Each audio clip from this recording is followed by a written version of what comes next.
సిద్దిపేట జిల్లా దుబ్బాక మున్సిపాలిటీతో పాటు మండలంలోని పలు గ్రామాల్లో గ్రామ సభలు నిర్వహించారు. ఈ సందర్భంగా గ్రామ సభల్లో ప్రభుత్వ సంక్షేమ పథకాలపై ప్రజలకు అవగాహన కల్పించడంతో పాటు ప్రభుత్వ సంక్షేమ పథకాలు పొందుతున్న లబ్ధిదారుల వివరాలను ప్రకటించి వారితో మాట్లాడించారు. గ్రామాల్లో వేధిస్తున్న పలు సమస్యలను ప్రజలు అధికారుల దృష్టికి తీసుకువచ్చారు. దుబ్బాక మున్సిపాలిటీలోని దుంపలపల్లి 4-5 వార్డులలో, దుబ్బాక 16-20 వార్డుల్లో నిర్వహించిన గ్రామ సభలో ప్రత్యేక అధికారినిగా డిఆర్ఓ నాగరాజమ్మ పాల్గొని గ్రామ సభలను పర్యవేక్షించారు.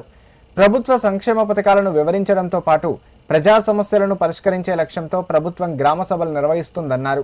ప్రజలందరూ గ్రామ సభల్లో పాల్గొని వారి సమస్యలను తమ దృష్టికి తీసుకురావడంతో పాటు గ్రామ సభలను విజయవంతం చేశారని ఆమె తెలిపారు.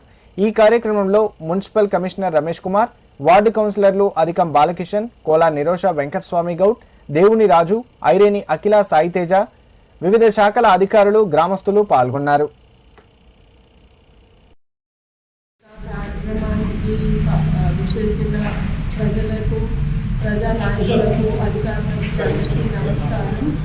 ప్రభుత్వం ప్రవేశపెట్టే పథకాల గురించి ప్రజలు తెలుసుకొని వాటి ద్వారా లబ్ధి పొందాలి అనే ఉద్దేశంతో ప్రభుత్వం ప్రజాపాలన ప్రగతి నివేదిక అనే కార్యక్రమాన్ని నిర్వహించడం జరుగుతుంది. అందరూ ప్రభుత్వం ప్రవేశపెట్టిన పథకాల గురించి తెలుసుకొని వాటి ద్వారా లబ్ధి పొందాలని ఈ కార్యక్రమం ముఖ్య ఉద్దేశం. మీ సమస్యలు ఏమవుతున్నా దరఖాస్తులు ఇవ్వండి.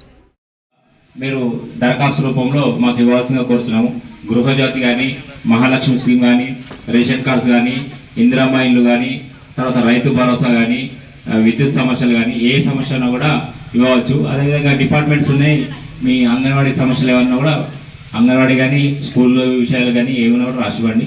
అది మేము ప్రభుత్వానికి నివేదిస్తాం.